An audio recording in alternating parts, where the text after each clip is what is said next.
Today, we are tackling the crucial step of exporting your video. Let's jump in. Once your project is ready, head over to the Deliver page. You'll find it at the bottom of the interface as the last icon on the toolbar. On the left side, you'll see preset options for platforms like YouTube, Vimeo, and more. These are perfect for quick exports. Select one, adjust the resolution or frame rate if needed, and you're set.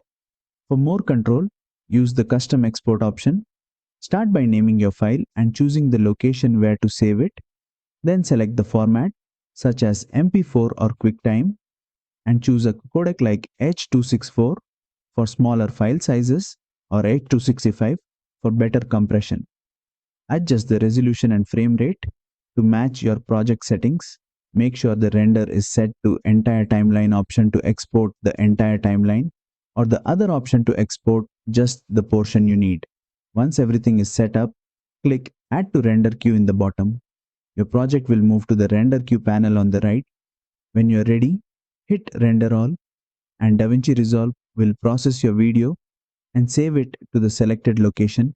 And there you have it. You've successfully exported your video, ready to share with the world.